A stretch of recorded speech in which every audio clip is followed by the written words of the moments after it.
Okay, so we're going to talk a little bit about host-directed therapies, and really this is the counterpoint to classic drug development. Okay, classic drug development, let's treat the parasite as the target. This is really the alternate, the immunologist's view of how you can make progress. So we're going to cover a few things. We're going to just talk very briefly about what host-directed therapy means and the sort of approaches we can take in host-directed therapy. I'll do a fairly whistle-stop tour of some of the examples where host-directed therapy has been used in leishmaniasis, where it's been thought about in leishmaniasis, and try and give you a little bit of the background evidence. And some of that evidence is good and some of it's not so good. And then we'll just wrap up with a few of the challenges of trying to think about host-directed therapies for NTDs, including leishmaniasis. So for those of you who are not familiar with this whole notion, what do we mean by a host-directed therapy? This is a nice review actually written on tuberculosis by Ali Zumla and colleagues in London, but I think it's a fairly good description. It's a host-directed therapy is any product that can augment host defense, modulate excessive inflammation, or both, leading to improved clinical outcomes, essentially.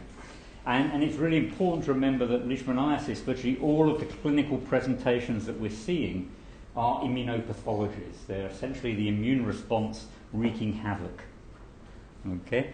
If you take Leishmania parasites and put them into very immunodeficient animals, the parasites grow lovely and the mouse shows no pathology almost at all. So virtually all of the pathological aspects of the disease are due to our immune system going a little bit crazy. So that essentially, this is really what I'm going to be talking about. Why should you switch from chemotherapy targeting the parasite to moving towards host-directed therapy targeting the host? And there's one simple reason for that, apart from some interesting science and some ways that we can really alleviate clinical problems. But one of the key drivers here is if you look at where host-directed therapies are being used. They're being used in cancer, they're being used in autoimmune disease. The investment in host-directed therapies has been upwards of 100 million. The productive revenue for these drugs is about 100 billion. So these are now the world-leading drugs. And if you think of almost any chronic medical condition that pharma is interested in, pharma is trying to make host-directed therapies, basically biologics, to tackle those diseases. They're not interested generally in NTDs, like leishmaniasis, but if they spend all the money and all the effort making those interventions, making those medicines, why shouldn't we get ourselves in a position where we could actually have the proof of concept data that says, actually, they would be beneficial for us? And put the pressure back on pharma to say, well, actually, now we have an obligation to allow those drugs to be used in those settings. And so that's really a major driver for thinking about host-directed therapies. We're not, and please don't anyone go away thinking that we're going to start treating everybody with leishmaniasis in the developing world with monoclonal antibodies that cost $100,000 a schedule. Okay? But if you start projecting forward, the costs will dramatically decline. The biosimilar market is growing. The small molecule market is very ripe, particularly in India. The pharmaceutical companies are really gearing up for this. So all of those production costs will dramatically change over the years. And it's really important for us, I think, to get ourselves in a position early so that we can say, actually, if you're going to try an NTD, leishmaniasis is the one to try because we have all the data up front to support that. So what are we thinking about when we talk about host-directed therapies? So there's two different ways you can classify host-directed therapies. You can think of them by the approach, the therapeutic approach. And so we can think of using monoclonal antibodies, which are the biggest group of biologics that are being used currently. We could think of simple interventions like vitamins. We can think of repurposed drugs, so drugs, small molecule drugs used for other indications that we might repurpose for infectious disease. We can think of cytokine therapies, cellular therapies, or using recombinant proteins. And obviously the idea is that you have someone who is a patient and you can drive them either to relieving their clinical symptoms or to clinical cure. So that's the sort of categorization based on different approaches. But you can also classify host-directed therapies based on functional mode of action. What do you anticipate your host-directed therapy will do? And so we have a whole range of different targets here based on function. We have antimicrobial peptides, which can be directly cytotoxic. We can have pathways that regulate cell death or signaling or cellular invasion, for example. You've heard already about macrophage activation as a central aspect of leishmaniasis biology, so we can modify that. We can modify T cells. We have this important group here called the checkpoint inhibitors, and I'll spend a bit of time telling you about those. Vaccination, I've just told you about therapeutic vaccination. Therapeutic vaccination is a host-directed therapy. We're essentially telling the host to make new T cells that it didn't make before to try and hope those T cells actually have therapeutic benefit. So I've already told you about therapeutic vaccination here. And then we have a whole really unexplored area in infectious disease, and that's can we remodel tissues to relieve pathologic outcomes. And there's lots of exciting stuff going on in the clinic in other settings, but not with infections. So let's just do a quick rundown, some examples of some of these different categories, not all of them, but some of them that have been used in leishmaniasis research, at least at preclinical level or at the in vitro level. So the first is just a little bit of work from Seema Rafati's group in Iran, in Tehran, thinking about antimicrobial peptides. And they've worked on a particular one here, which is called the human neutrophil peptide 1, HMP1. And what they've been able to show in a mouse model, in a Bowed C model of essentially cutaneous leishmaniasis, is that if this is the number of parasites in a lesion in an untreated mouse, this is what happens if you give that mouse a strong chemotherapeutic regime. This is ambisome. You can see that the application of antimicrobial peptides gives some therapeutic benefit. And in particular, they have an interest in delivering those antimicrobial peptides as DNA vaccines rather than just as the peptide themselves, and think you get better stability using a DNA construct. And you can see in terms of lesion growth here, this is the ambisome treated, nicely reduced compared to control, and this is a folded DNA construct here. So there's a little bit of work on antimicrobial peptides, but we don't have antimicrobial peptides in our big computational model because actually there's very, very little data on antimicrobial peptides. It's a really rich area of immunity that hasn't been explored very much. Small molecule drugs have been looked at quite extensively. I noticed there's a poster out on antihistamines. Who's got the antihistamines poster? Someone's got a poster on antihistamines. It's a good example of a small molecule drug. You've looked at it in the context of parasite activity, but in vivo it would have host activity as well if you ever tested them in vivo. This is just a nice example from a combination approach where people have taken a small molecule inhibitor, in this case of this kinase PDK1, called AR12, and they've actually increased its immunotherapeutic potential by encapsulating it in a microparticle. So you now have small molecule delivery plus some immune modulation that comes from the nanoparticle that they've actually encapsulated the drug in. And they show, this is in a visceral leishmaniasis mouse model, a modest 50% or so reduction in parasite load on applications of that. And I think this is one of the stumbling blocks we have in a lot of studies, is that we get papers that publish, and we've done the same, so I'm not pointing fingers at anyone, we get studies that show these sort of 50% reductions. And we really have no way of knowing how well those 50% reductions translate if you were to ever test this in the clinic. Having said that, if you go back and you look at the early papers of sodium stibogluconate in the mouse model, it gives about a 50% reduction. If you look at the early papers on ambisome in a mouse model, it gives about 50% reduction. So the question is, when you have data like this, can you get resources? Do you have the energy to pursue this and actually see if you can do other modifications that give you better efficacy in the long run? And that's always a challenge for people trying to get funding to do this kind of work. Probably the most advanced of the immunotherapeutics, based on our understanding of cell signaling, relate to innate immune activators that work through the TLR pathway, through the toll-like receptor pathway. We've already mentioned that Leishmania itself is not a very good activator of these toll-like receptor pathways, but we have a range of different compounds that we know experimentally do. Lipid A molecules from bacteria through TLR4, imiquimod through 7 and 8, and CPGs through TLR9. And we know that what those do is essentially activate myeloid cells to make them better antigen-presenting cells, better at regulating T-cell responses, as well as potentially enhancing innate killing if the antigen-presenting cell happens to be infected.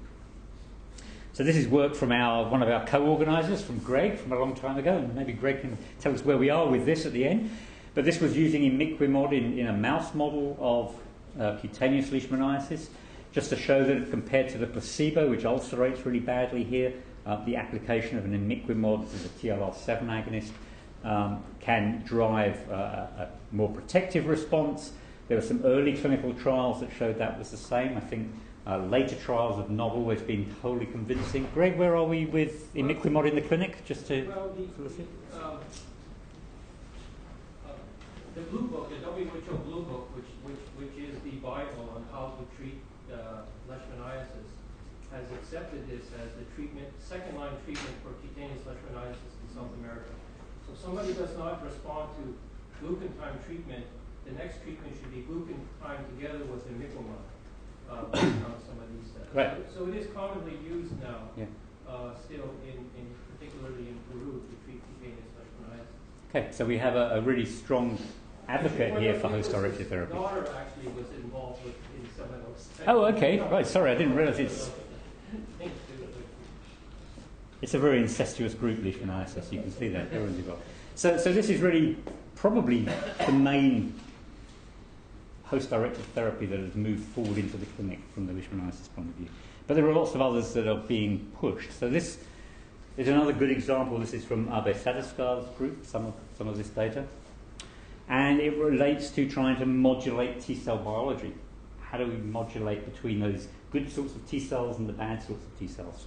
And one of the ways you can modulate T-cells is to understand a little bit about the transcription factors that regulate their differentiation. And so for those of you who are interested in transcription factors, this is how you drive a naive T-cell towards a Th1, a Th2, or a Th17 cell. They each have their own canonical transcription factors. But you'll see there are some common ones here, and this common one here, inducible T-cell kinase, or ITK, is present in all types of T-cells and regulates the differentiation of all types of T-cells. But what's interesting is that when you look at Th17 cells and Th2 cells, this is the only transcription factor that's able to help drive that pathway, whereas here we have a redundant pathway where ITK can also be replaced by this kinase called RLK. And so what that means is if you were to make an inhibitor of ITK, you can block this pathway, you can block this pathway, but you fail to block this one because the redundant RL kinase takes over. And so using ibrutinib, you've got to get your tongue around all these different molecules. This is ibrutinib. The IB tells you it's an inhibitor, a small molecule inhibitor. It's an irreversible inhibitor of ITK as well as a B-cell kinase. And what that does is to skew the immune response towards a Th1 response, which is a good type of immune response for leishmaniasis. This was the original pilot data in cutaneous disease. It's not massively impressive, if one's being honest. Probably enough to get the publication through, but not massively impressive. And what Abe Sadaskar's done recently is to move this now into the visceral leishmaniasis model. And you can see this is sodium stibogluconate, antimony treatment, and this is ibrutinib. So it's as good as conventional antimony therapy in that mouse model. Okay? And as I say, this is the type of data that would have supported the preclinical development of sodium stibogluconate in the early days. So it's moving in the right direction in visceral models. Okay. What about blocking inflammation? Inflammation is part and parcel of the clinical problem in leishmaniasis. What do we know about inflammation? How can we block that? Well, in Leishmania brasiliensis disease, inflammation quite unusually is regulated by CD8 T cells. We don't think that's the case necessarily in all other forms of cutaneous disease. But in brasiliensis, it appears that CD8 T cells go in and cause a lot of cellular damage by killing cells. And the consequence of that cellular damage is activation of the inflammasome. And what the inflammasome does is to lead to an excess production of IL-1, particularly IL-1 beta. And that drives the exaggerated inflammatory response during Brasiliensis infection. And so the work from Phil Scott's lab with Edgar Carvalho in Bahia has really tried to exploit that understanding from the mouse model and say, well, can we actually therapeutically now block that damage by interfering with that inflammatory cascade?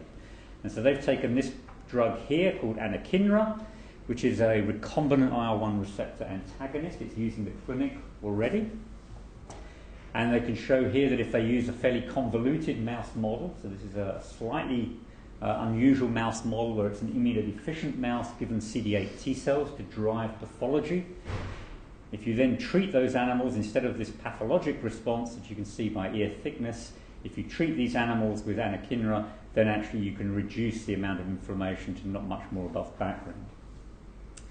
So that's one mouse model. They've used another mouse model which is equally as convoluted, which is to take Leishmania major and co-infect with lymphochorion meningitis virus to stimulate a very strong type 1 interferon response as well as an inflammatory response. And they can then use small molecules inhibitors of the inflammasome itself to show that you can ameliorate that level of inflammation that you would get on that co-infection. So these are lovely papers to read. They're lovely, elegant studies in mouse immunology. The models are quite convoluted, and although they match some of the aspects of Leishmania brasiliensis disease in humans, one still has to be cautious about whether they will really translate across, because in humans it's not just CD8 T cells in the absence of everything else driving pathology, and it's not necessarily a co-infection with virus at the same time driving pathology. And Nick may mention a bit more about this, about viruses later on. So we can block inflammation, certainly experimentally, and again the value here is using drugs that are already in the clinic. The R&D pipeline has already been established for these types of drugs. So what's the biggest group of drugs where we have an established pipeline and we have a pharma industry that essentially is going crazy to make the next generations? And that's what we call the targets are what we call checkpoint inhibitors. And what do we mean by checkpoint inhibitors? We essentially mean brakes on how T cells are activated. So T cells are activated in a multi-stage process. We need to have MHC recognition of a peptide. We need to have some cytokines being produced to help differentiation. But then we also have what's called signal 2, which is a co-stimulation to drive the T cells to become a proliferative cytokine-producing T cell. And the system has been evolved to have some inherent brakes so that activation doesn't progress unchecked. And those brakes are called checkpoints.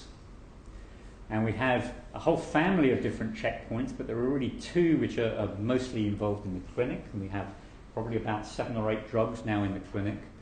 One is a checkpoint called CTLA4, which recognizes ligands on antigen-presenting cells that are called CD80 and CD86. And then the other is called PD1, which recognizes ligands called PDL1 and PDL2. If you hadn't heard about checkpoint inhibitors before, you should have done by now, because actually the 2018 Nobel Prize for Medicine was awarded to Jim Allison, who worked extensively early on CTLA4, and Tasuku Honjo, who worked on PDL1. Okay? These are the two key papers here from 1992, 1996. These are two molecules that work in slightly different ways, but both essentially act as brakes, as negative regulators of excessive activation of the immune system. And so if you want to kill cancer cells, you want more activation of the immune system. If you want to kill Leishmania parasites that are persistent, maybe you also want more activation of the immune system. And one of the fascinating things that's coming out of a lot of the clinical data in Leishmaniasis from Shayan Sundar's lab, from Mitali Chatterjee's lab, from labs across East Africa as well, looking at PKDL, is how many of these chronic forms of Leishmaniasis, when you look at the T cell profile, looks very similar to the T cell profile you see in the tumour microenvironment. Cells which have upregulated antigen-presenting cells and macrophages which have upregulated these ligands, and T lymphocytes that have upregulated some of these checkpoint signals here. So the obvious conclusion from that is if you took the same checkpoint inhibitors that are being used in cancer, could you use those to stimulate an otherwise non-effective Leishmania response? So just to give a bit of highlights, it's not purely about the checkpoints themselves. This is where the targets are at the moment, and the targets are all antibody-based therapeutics that are affecting the receptor or the ligand. But the important thing is we also understand a lot about what happens downstream. And although these are complicated biologics, it may be that we can actually use small molecules to inhibit many of these downstream pathways and get the same endpoint as trying to block the receptor itself. And that's where I say the field is evolving such that the costs here would be dramatically reduced if we could move to this direction here. So we've been thinking about checkpoint inhibitors a long time, actually, in leishmaniasis. And this, in fact, so Jim Allison published the paper in 1996, and in 1996 he also sent me the antibody, the first anti-CTLA-4 antibody, and we published this paper in 1998, which showed that if you treated a mouse with visceral leishmaniasis, either at the initiation of the response you could get dramatically improved host resistance, we took the brake away, the T-cell response became much more florid, or you could actually use that as a therapeutic, again with this sort of hard level of about 50% inhibition that you tended to see. So right back in 1998, we had a good idea that checkpoint inhibitors might be a strategy to take us forward. But we had no human data at that stage, and now there is plenty of human data to support that notion. I'll come back a little bit later to tell you why I'm not showing you clinical trial data of this in leishmaniasis. What about the other checkpoints? So what I should say is this was done with a biologic, with an antibody. We went on and worked with a small business who was developing small molecule inhibitors to CTLA-4, and we could show again this is the antibody-reduced parasite burden, and this is using a small molecule called a lipocalin, which is a way of targeting these molecules. And you can see these two little lipocalin molecules latch on to the dimer of CTLA of the target, and they give exactly the same levels of protection. So you can generate small molecules that have the same effect as those large biologics. So PDL1 and PD1 were studied by an ex-postdoc of mine, Simona Steger, who's now in Montreal. And Simona was able to show that, again, as you might see with the clinical data now, that PDL1, when she published this, it was called B7H1, but PD-L1 ligand goes up on antigen-presenting cells in infection. PD-1 itself goes up on CD8 T cells, that's exhausted phenotype. And if you come in with an antibody to inhibit that negative interaction, you can again get therapeutic benefit by targeting PD-1, PD-L1. So there's good preclinical data there. It's complicated, even in the mouse models, because there are lots of different checkpoint inhibitors, and this is just some of them listed here. These are gene expression profiles over time of infection. And what you can see, hopefully immediately, is if I change from one organ to another, I get a different impression as to which checkpoint inhibitor is more important. And this goes back to what I was saying about the lack of human data about what's happening in our deep tissues. But in our blood, if we do these experiments, then there are certain checkpoint inhibitors in human blood, as in hamster, that come up. And in hamster, again, it's PD-1 and CTLA-4 that come up as being the major targets. And if you want to read any more about this, again, Chris has written a very nice review fairly recently, again with Shyam and his colleagues, just listing all of the different targets now, the checkpoint targets that we can use to try and manipulate this interaction, where there is some evidence from the Leishmania field that these would be beneficial.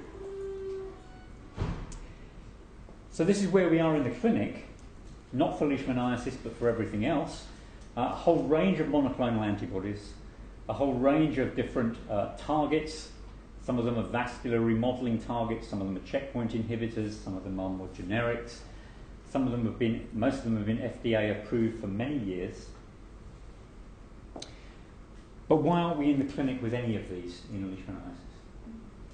One reason is we actually have very little good human data at the tissue level. We have peripheral blood data, but we have very little data on what's happening in the tissues, particularly when one starts to think of how you might apply these sorts of drugs. And so what we've been doing with colleagues in Sri Lanka and also in Sao Paulo in Brazil is to try and get a pipeline to get a much deeper understanding at a molecular pathology level of what's happening in the leishmaniasis lesion. And can we use that molecular pathology pipeline to identify in which patient groups which type of intervention would be best? Because there's no guarantee that the best host-directed therapy for cutaneous leishmaniasis in Iran is going to be the same host-directed therapy for cutaneous leishmaniasis in South America or for visceral leishmaniasis. These are distinct diseases.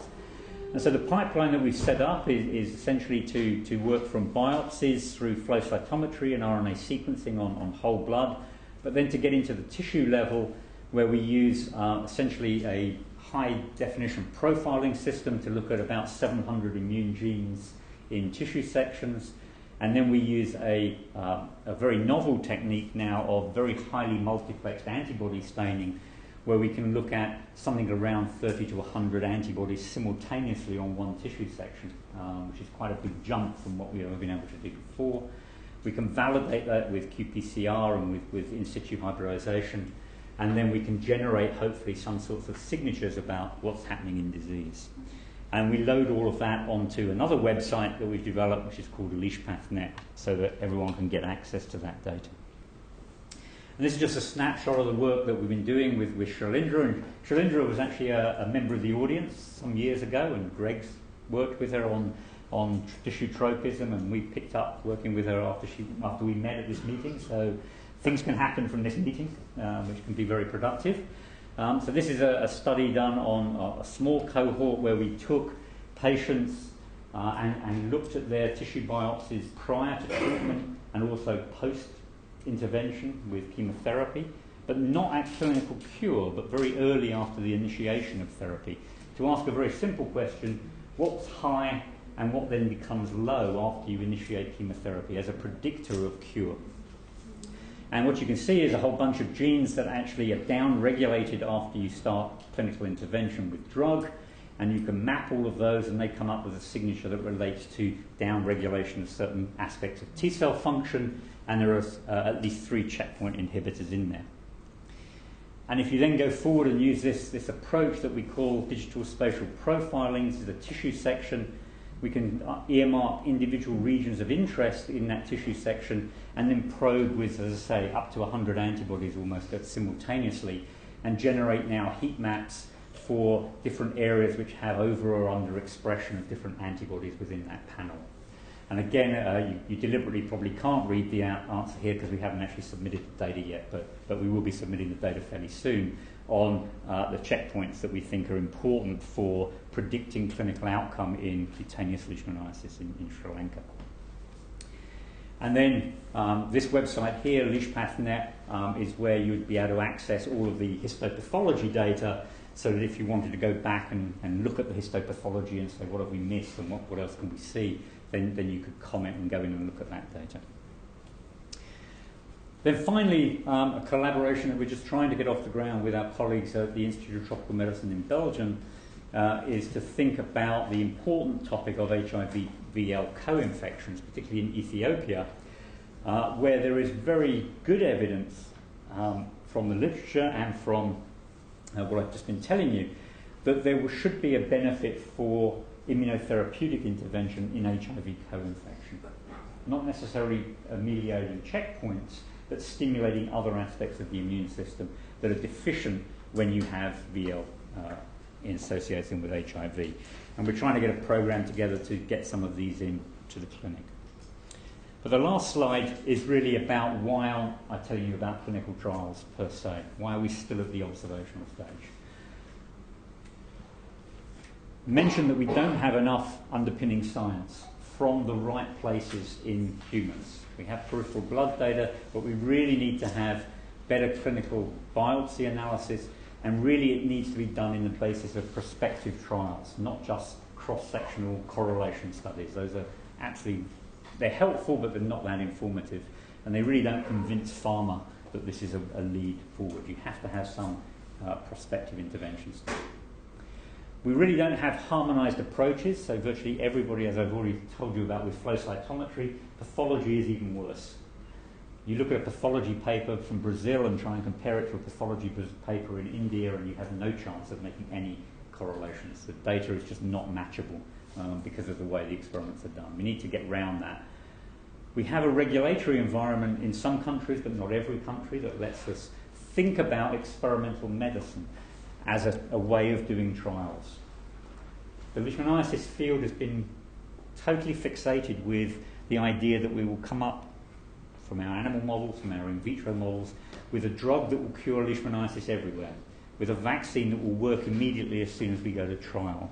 And we create this very large gap that says we go from a mouse to suddenly asking someone to invest tens of millions of pounds in a study which only has one outcome, yes or no. And that's probably not the way to go forward. What we need to do is to move to a situation where we can think about very small cohorts, where we can actually say, we think it's molecule X is interesting. If it's safe, can we manipulate molecule X and see whether there's an outcome? If there's not, go back and think again. But small cohort studies, and this is what's essentially euphemistically called experimental medicine. Moving away from animal models into humans as a way of actually evaluating the outcomes of interventions. And I've already shown you that great long list of antibodies. All of those are pretty safe in the clinic for short-term application. How do we get them into experimental medicine studies? We need to get pharma on board, and the reason CTLA-4, so I showed you, we did that first CTLA-4 experiment only a couple of years after the first cancer study was published. Cancer field has exploded, ours hasn't. Why is that? Partly to do with lawyers. Actually, would you risk a new drug that's going to help alleviate the problems of cancer by doing a clinical trial in a developing country on leishmaniasis? And most pharma lawyers would say, no thank you. Okay? So we were too early with that data. What we've got now is a completely different landscape where essentially pharma is wondering what to do with those drugs next. Because it's already shown efficacy in the big targets. And so we may have a chance now of moving pharma to support experimental medicine studies with these sorts of compounds. And then very importantly, we need to know that these can be manufactured locally in endemic countries. And I say particularly India is leading the way really on biosimilars and off-patent drug development and things like this.